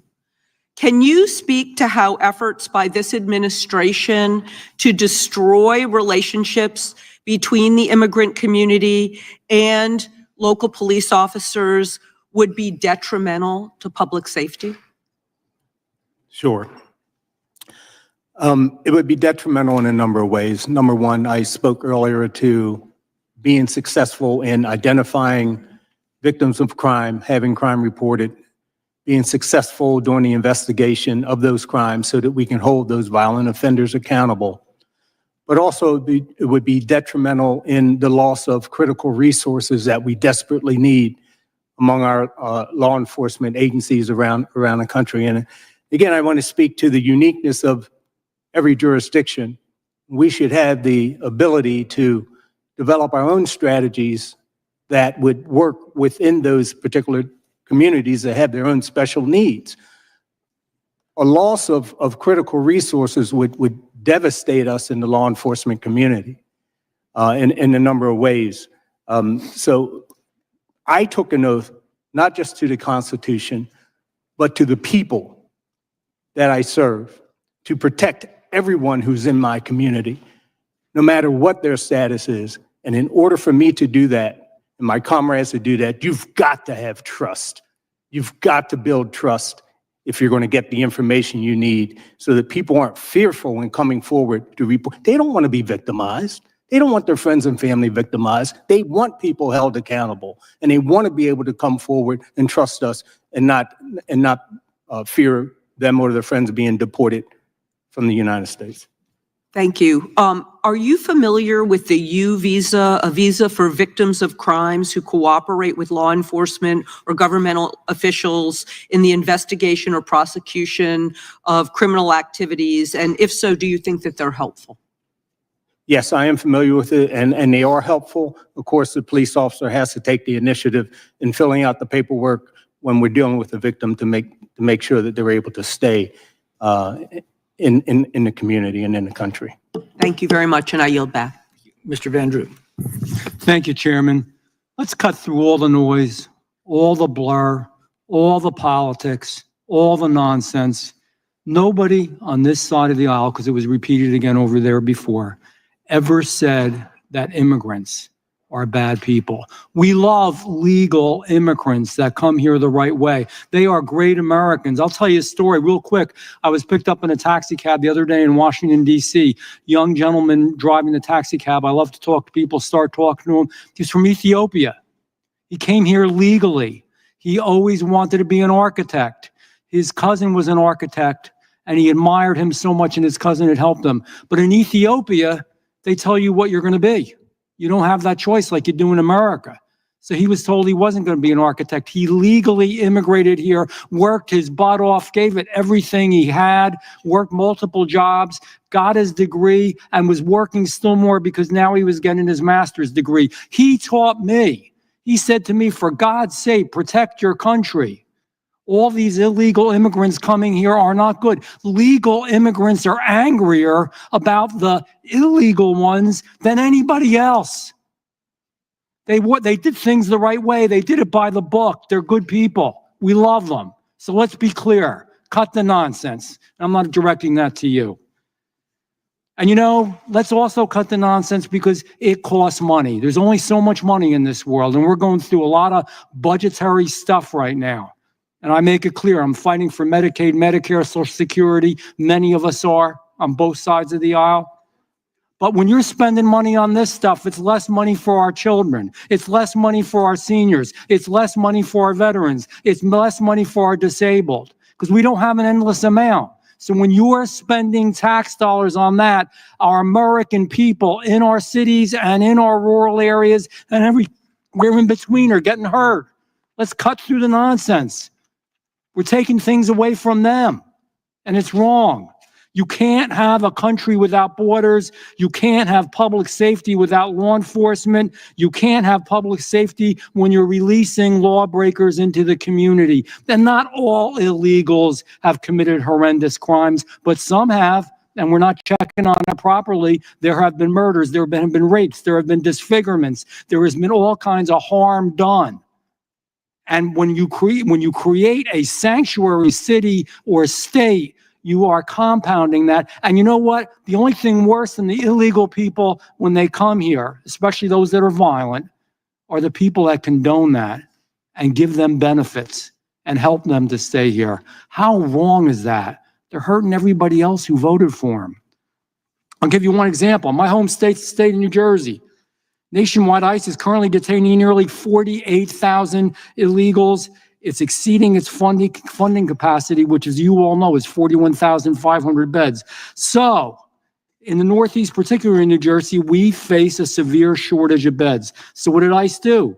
They took action. In New Jersey, they plan to open a 1,000-bed facility in Newark, in Delaney Hall, to relieve the pressure. And guess what? Newark's mayor fought it. He sided with the people who were illegal, the people who are breaking the law. He doesn't want to help in law enforcement. And by that, then you're breaking the law as an elected official. The elected official is a lawbreaker, and it's wrong. We know what happened to Lake and Raleigh. We know what's happened to so many people. We're trying to clean up the chaos that was left behind. Bottom line, I have a couple questions here. So I want to, Sheriff Wagner, you face legal threats for doing what you're doing. Could you tell us a little bit about that real quickly? Yeah, right now we're being faced with a lawsuit from the Attorney General of Washington State on, in my view, some. They're suing you for trying to uphold the law. What a crazy world we live in. I'm sorry, I didn't mean to interrupt you, but how awful that is. That's okay. No, because it pisses me off. Yeah, I get it. It pisses me off. But the reality is that it's some of the circumstances that have been, it's very political. It's politically driven, and it's unfortunate that we're in that position because we, like I said before, we've had a jail that's been closed for 3 years. I'm not housing people. I use outside entities to do that. I don't have the resources and manpower to go out and surround people up out in the fields. Not only that, the other mentioned person that was here earlier, look, we're a small community, and I do have the trust of my community. I have a 2/3 Hispanic population in my workforce at the sheriff's office. I have guys that less than 5 years ago, 6 years ago, maybe 10 years ago, that were illegal, got their citizenship, and they work for me. So I understand the process, and I understand how these people are affected. The whole fear-mongering is coming from both sides, quite frankly, but it does come, and it tries to hit our community because we are a Hispanic population of 34%. And there's the truth. That's There's the truth. And we unfortunately are dealing with a nationwide problem where the border is the southern border, not the northern yet. And my community is affected because guess what? We fit the mold that needs to be in politics apparently right now. Thank you for what you do. I yield back. Thank you. Mr. Chairman, I have a UC request. This one is from Newsweek. Donald Trump pardon recipients are being charged with new crimes since their pardons. And this is NPR, January 30th, 2025. January 6 rioters pardoned by Trump had criminal records. Without objection. Mr. Garcia. Thank you, Chairman McClintock. Another day and another hearing to distract the country from the dumpster fire of the Trump administration instead of talking about how Trump and Musk are destroying our economy, busting unions, gutting Social Security and Medicaid, stealing people's private information and trampling on civil liberties. Republicans are here to, surprise, surprise, scapegoat immigrants once again. The Republican playbook on immigration is dishonest and cruel. Republicans have lifted up some tragedies that involved immigrants committing a few crimes. This is the exception, not the rule. I live in an immigrant neighborhood in Chicago. I know what it's like. But the antidote to dishonesty is truth. And that's what I'm going to talk about. The truth here is that there's significant evidence that welcoming jurisdictions have lower crime rates, lower poverty rates, lower reliance on public assistance, and lower unemployment rates. This is from a stakeholder, someone who lives day in, day out. Do I want to live in a dangerous neighborhood? I have a wife, I have children, I have grandchildren. But welcoming jurisdictions have had to do this for good reason. And the truth is that the courts around the country have repeatedly upheld welcoming policies like the ones in Chicago, Cook County, and Illinois. They've also held that forcing states and localities to participate in immigration enforcement violates the Constitution. The truth is that welcoming policies increase trust between community and law enforcement. That's why forcing states and localities to be an instrument of ICE is opposed, not only by local law enforcement leaders, including Chicago, but also by many crime victims groups like the National Task Force to End Sexual and Domestic Violence. But despite all of this, Republicans are championing a bill that would cut billions of federal funding for essential programs like public safety, education, and transportation if states and localities do not sign up to enforce Stephen Miller and Tom Homan's reckless, racist, and illegal immigration agenda. Major Franklin, thank you for being here. Let me ask you, would cutting funding for these essential programs help or harm public safety in your opinion? Cutting the funding for those programs would definitely harm. It's no doubt about it. And the services are extensive. And that's one of the things that the Law Enforcement Action Partnership helps communities do, cities and towns, is to manage their limited resources and find other ways of dealing with community issues and problems other than law enforcement. Thank you. And in your experience, how do welcoming policies affect domestic violence survivors and other crime victims? So outside of my law enforcement experience, when I was with the Baltimore Police Department, I was also the president of an organization called Turnaround Incorporated. That was an advocacy organization for victims of domestic violence and child sexual assault and so on. And working with that organization for 4 years opened my eyes quite a bit as to the importance of have welcoming policies for the immigrant community as it relates to domestic violence and ensuring that they get the services they need, especially since it is very difficult for them to come forward when they are victims or their family members are victims. So you've got to have that trust built between those communities and the police. Thank you, sir. It's quite clear to me that Republicans are not interested in public safety or crime victims. Tragically, if Republicans cared about public safety, they talk about the obedience to the NRA and red states having the highest rates of gun deaths and homicides. If Republicans cared about public safety, they'd support investments in evidence-based public health approaches that are proven to reduce violence. If Republicans cared for public safety, they wouldn't be criminalizing immigrants, kidnapping people, or disappearing them to El Salvador. And if Republicans cared about public safety, they would never have supported Donald Trump, a man whose greed and cruel actions makes us all less safe. I'm proud to have helped shape Chicago's first welcoming measure in 1985 in the face of lies and cruelty. Mr. Chairman, before I yield back, I do request unanimous consent. Without objection, the chair would remind members that the kind of personal attacks directed at the president are not permitted on the House floor, and they will not be permitted in this committee. Mr. Moore. Can I submit, Mr. Chairman? Yes, I said without. Thank you. I would like to submit for the record a study.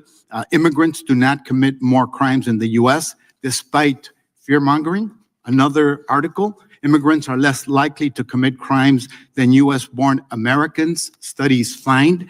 And a third article, study finds that no crime increase in cities that adopted sanctuary policies despite Trump claims. Thank you. Be very interested in reading those. Mr. Moore. Thank you, Mr. Chairman. Thanks to the Biden-Harris administration, border crisis, illegal aliens flooded sanctuary cities, overwhelmed their infrastructure, and maxed out their budgets. According to the New York City Mayor Eric Adams, by the end of the fiscal year 2025, the city had spent more than $12 billion on illegal aliens for their city. Study also shows that for Denver, one study estimated that city had spent $356 million on illegal aliens. And Ms. Walters, according to the report, the mayor of Chicago spent $638 million in vendor contracts for illegal aliens since 2023. Ms. Walters, have you seen your taxpayers' dollars being used to benefit illegal aliens instead of the American citizens? Yes.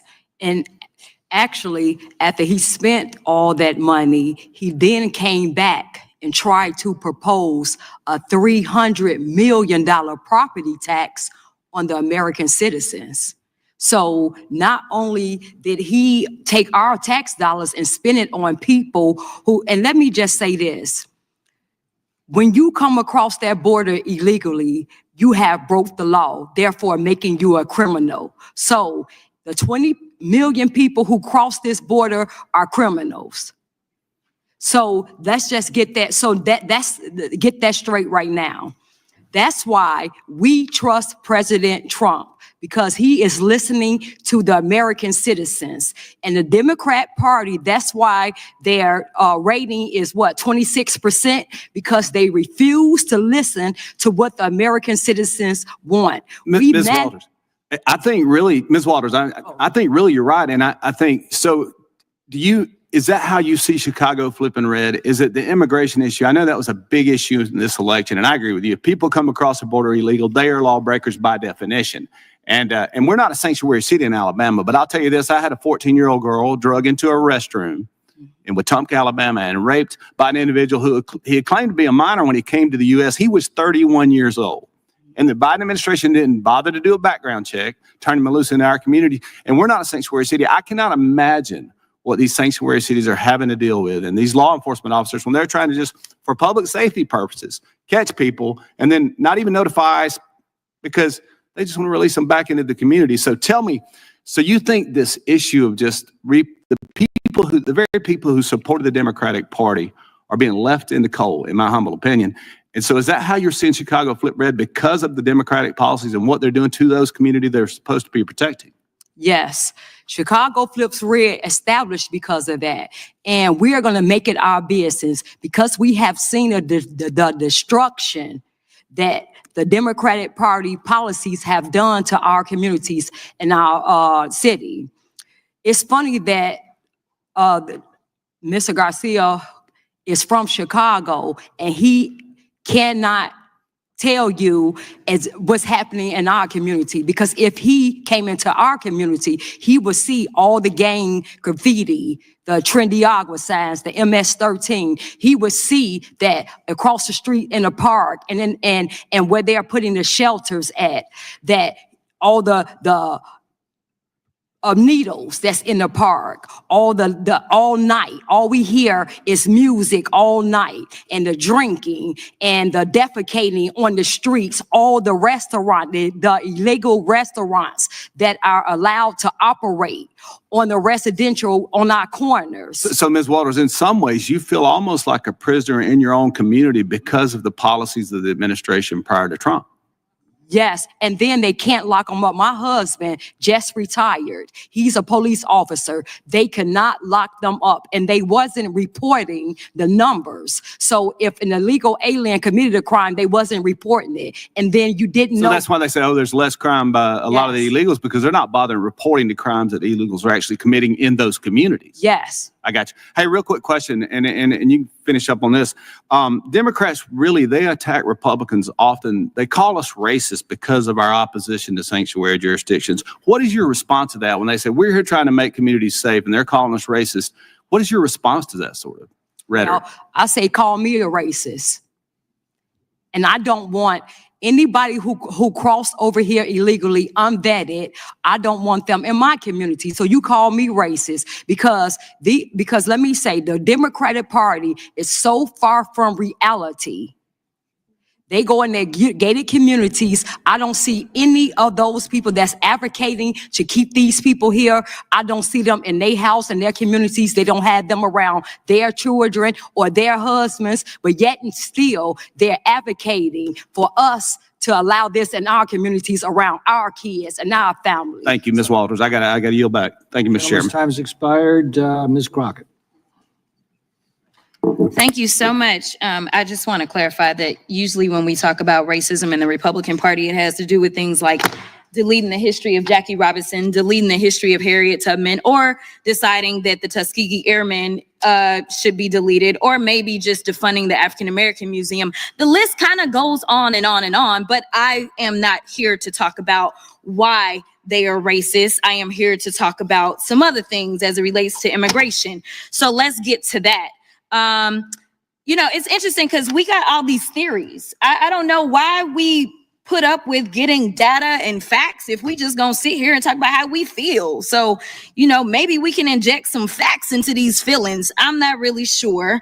But as somebody who has actually practiced criminal defense, I don't know if there's anybody else in here who has. I can tell you that I have handled thousands of cases, not hundreds of cases, thousands on the state level in Texas, Arkansas, and the federal level. And I can tell you that, you know what? If I had to look at the vast majority of the cases that I was representing criminal defendants on, the vast majority of them just didn't happen to be immigrants. These are just the facts of my experience, and maybe the immigrants went to somebody else. I don't know, but I can tell you in my actual experience in real life, in reality, and not in this fallacy world that y'all are making up where you hate on everybody. So my Republican colleagues are here using today to continue pushing this false narrative of sanctuary cities harboring criminals. Yet right here in DC, we have a 34-count felon being harbored in the White House. The hypocrisy coming from your side of the aisle over concerns regarding lawlessness is outrageous.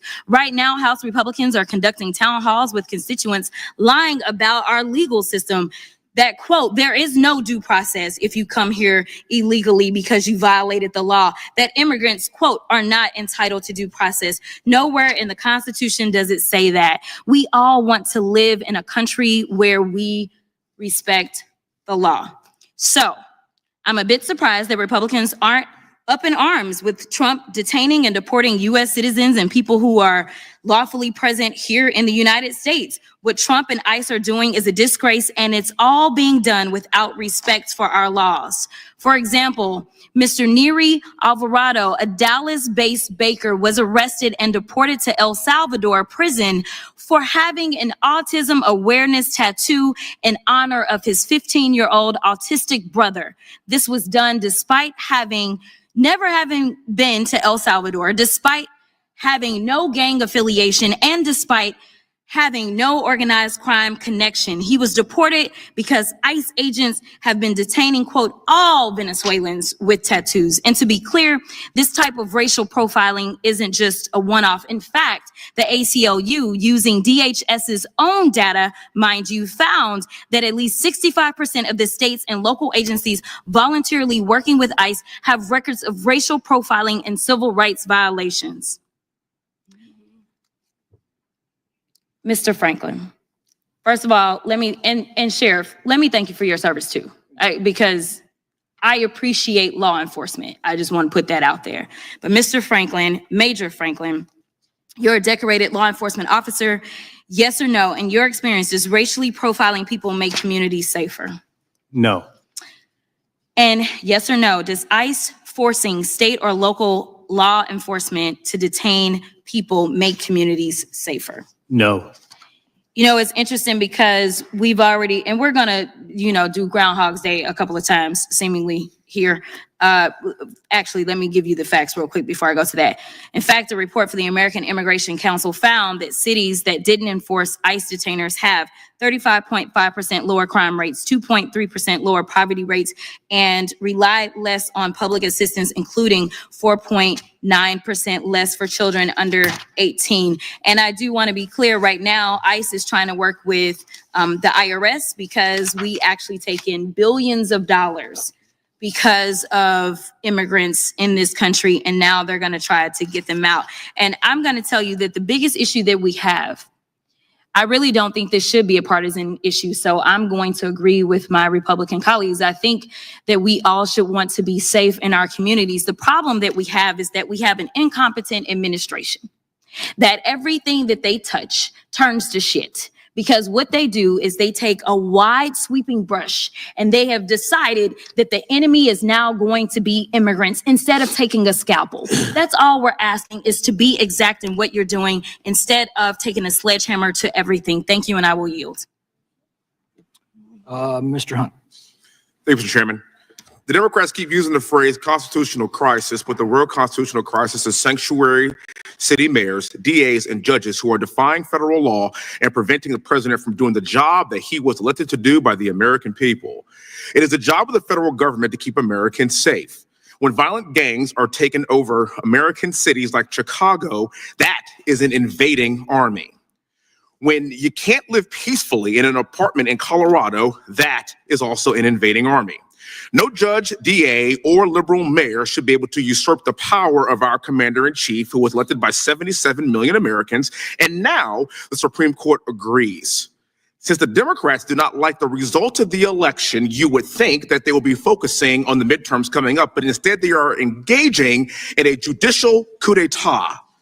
The reason they are not focused on the midterms is because they are not confident that they can take back control of the House of Representatives in 2 years, because they have no leader and they have no valid message. The Democrat Party has a 21% approval rating with voters in this country. And why? Because their only message is Trump is bad. They've gone so far as to attack people for driving electric vehicles. They openly admit that they are DEI hires, and they claim that the reason they're not popular with voters right now is because they are not opposing Trump enough. That's the reaction to their failure. Their solution is to become more extreme and more unpopular with their policies. This question must be asked: does the Democrat Party hate President Trump more than they love our country and more than they love the safety of my fellow Americans? This might explain why they are willing to overtly defend members of Trinidad Aragua MS-13 rather than stand up and clap for a child with a terminal brain cancer illness, or for a young man admitted to West Point, my alma mater, or for a family of the gentleman who was murdered in Butler, Pennsylvania. Trump derangement syndrome is real. It's a real thing. And sanctuary policies are harming my fellow Americans, as my witnesses have testified here today. This U.S. congressman is tired of seeing mothers, daughters, and wives of Americans raped, maimed, and murdered by Tren de Aragua and MS-13 and other violent criminals that have stuck across the border to destroy this great nation. All of us should support ICE raids, the hard work of Tom Homan, Customs and Border Protection, and the policies of our duly elected Commander-in-Chief. Ms. Carter Walters, thank you for being here, ma'am. I really appreciate your testimony earlier and your experience specifically in Chicago. Are communities of colors disproportionately impacted by illegal migrants getting special privileges? And if so, how? Yes, so they are placed in our communities.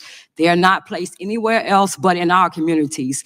And they are taking over our schools. So whereas you already had overcrowded schooling, so you might have 20 to 1 class. Now you have 40 to 1 class, and then they don't speak English. So now that's taken away from the child already who is already in an overcrowded classroom. And then you have where now we can't even, they took over our parks. So where you'll have a grandmoms and things, kids, is to keep the kids off the street, they house illegals into the field houses. So they took over our field houses. And then now apartments, whereas because our mayor is paying so much money for illegals to house them, now we have tenants that can't even, the landlords that won't even rent to American citizens because they're renting to illegals because they get paid more for illegals. Now, let me ask you the next question, ma'am. You've been Black for a pretty long time, right? Yes. So me too. I mean, I've been Black for my entire life. So just want to acknowledge that. So by basically what you're saying, do you view yourself as a different American, or do you just care about the safety of our community? Are you a racist for feeling this way? No. Thank you very much. And Sheriff Wagner, thank you so much for your service. I really appreciate all you've done for this great country. You've been a hostage negotiator, detective, a patrol sergeant, and sheriff. Your accolades are unbelievable. My question for you is this: what are the Democrats in your state doing to prevent you from doing your job? And do you expect more of this, or are you not allowed to enforce the law? It's come down to I'm not allowed to or else. And that's really what we're faced with. We have an attorney general that is going by his marching orders, whatever you want to call it, and coming after our little agency to serve as a message to the rest of the state of Washington. And if you look behind me, that's why these sheriffs are here today. They all feel the heat. They feel the situation is bearing down on us. We're only 39 sheriffs in our state, and our state needs sheriffs, believe it or not. But they keep trying the attack constantly. Thank you. And as somebody that has worn the uniform, I understand the importance of leadership, and it starts at the top. Thank you so much for what you've done for our great nation. Has expired. I have a unanimous consent request. I yield back the remainder of my time. Thank you, Mr. Chairman. There was no time remaining. I have a unanimous consent request. Go ahead. To enter into the record an article about it's entitled U.S. Citizen Sues Department of Homeland Security Following 3.5 Years in Immigration Detention. Without objection. I have another article entitled Marine Veteran Was Among U.S. Citizens Detained by ICE, ACLU says. Without objection. Thank you, Mr. Chairman. I yield back. Mr. Chairman, I've got one more UC request. This will be interesting to members. Just breaking news, Trump appointed federal judge, blocks all deportations from Southern District of Texas under Trump's Alien Enemies Act proclamation. You know, it was moved from DC to Texas. Without objection. And Mr. Chair, I have a UC request as well. This is actually laying out, this is setting the record straight on local involvement in federal civil immigration enforcement, the facts and the law. It lays out multiple settlements because of violations of people's constitutional rights. Without objection. Thank you. Mr. Cohen. Thank you, Mr. Chair. We're fiddling while Rome burns. Our country is in danger of losing the democracy that we valued for so many years. And we look forward to the 250th anniversary of our Constitution and our nation, when the Constitution that James Madison drafted is being torn apart by this administration. Powers that are given to the legislature, powers of the purse in Article 1 to Congress, are being surrendered to the executive. The ability to just eliminate offices that have been funded by Congress have been given to the executive. There are checks and balances in our Constitution, precious checks and balances that make us different from countries like authoritarian countries, where the ruler is like the king and does whatever he or she wants. And we're destroying those checks and balances. Congress is supposed to check the executive, and we're not doing it. They're taking our powers. They're destroying offices that were created by Congress, like the Department of Energy and the Department of Education. And the Peace Institute, which was set up as an independent group, not part of Congress, not part of the executive, and they've gone in Doge with police officers from DC and taken it over, and they're trying to eliminate it. And there are all other kind of offices like that they're trying to eliminate. Our country is in danger right now. And immigration is important, but if we don't have a country, immigration isn't an issue. And I'm astonished at how many people, particularly on the other side of the aisle, are surrendering their power to Trump and letting him do whatever in the hell he wants. We had a continuing resolution. There were community projects authorized by each congressperson. I think almost all had community projects in there, and we wiped them out.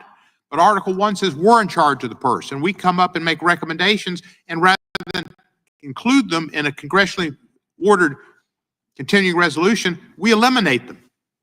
That makes no sense. We have given up our Article 1 powers, and Trump is just doing whatever he wants, and we don't even question him or challenge him. I wrote a letter to Kristi Noem on February the 14th, and I have not gotten a response to it. I served with her. I should have gotten a response. I wrote her that I inquire about the Department of Homeland Security's immigration enforcement policies, priorities, and communications. And I let her know in the letter that I agree with her that we should get the worst of the worst. She called it the worst of the worst. But there have been conflicting reports on who ICE is picking up and detaining. And I appreciate her letting me know who they picked up, how many of those were child sexual abusers, homicides, or rapists, where those individuals were apprehended and where they were previously in custody of another law enforcement agency, and how many went to Guantanamo Bay and whatever. I appreciate her clarifying the number of immigrants, if she would, who are the worst of the worst, and those who have been convicted for murder, rape, and child sexual offenses. This was on February 14. I have not heard from her. It's now 2 months. But she's had plenty of time to put on our cowboy breeches and our cowboy hat and ride on a horse. Fortunately, not shooting any dogs on the way. She's had time to pose in front of people in prison in El Salvador, dressed as she does with her Rolex watch and looking whatever and talking, using them as a prop. But she doesn't have time to answer a congressional request to state who have they arrested and who are the worst of the worst, and are they getting the worst of the worst. I have to presume her failure to answer is the fact that they're not getting the worst of the worst. And on CNN the other day, they showed a graph, and I don't know their stats, but at least they're given stats, that show that most of the people that were sent to El Salvador were not convicted of any crimes in this country, any felonies. They were not the worst of the worst. They might have had a bunch of ugly tattoos on. I don't know who they were, but they had a right to due process. And when we come into office, we take an oath to support the Constitution and to support the Constitution and our country against all enemies, domestic and foreign. That's not an oath we take just when it's easy. Saying that these people who are all tattooed and maybe they're members of this gang, I don't know. Nobody hardly knows. But that may not be easy in this climate. But due process is important all the time. And it's most important when it's in the worst circumstances, the most difficult circumstances. That's when you have to stand up and abide by your oath. So I appreciate everybody here in uniform, and thank you for what you're doing in protecting the laws of this country. The fact is, our country is at risk right now, and we need to stand up, support our oath, and keep the powers of the Congress as they have been intended, and stop this president from a coup d'etat and an authoritarian takeover. And I yield back the balance of my time. Mr. Fry. Thank you, Mr. Chairman. The more things change, the more they stay the same, unfortunately. When I first got to Congress 2 years ago, the former ranking member said at our first immigration hearing that we Republicans were imagining a border crisis. So Ms. Carter Walters, are you imagining a border crisis? How would you respond to that? And that's why President Trump we almost had a red wave in the United States, because we're tired of the lies, the gaslighting from the Democrat Party. All while everything they're saying right now that Trump is a threat. Everything is a threat. No, they're the threat. The Biden-Harris administration allowed 20 million people to cross that border unvetted and illegally. So no, we are not imagining anything. When I go outside my house and I look from side to side and across the street and I see what I see, and see the gangs and see everybody that's not, well, let me say this, people who I know that's not from my community and people who I know that's not from here. When I see that invasion in my community, then I'm not imagining anything. No, I'm looking at that with my own eyes. Thank you for sharing that. Sheriff,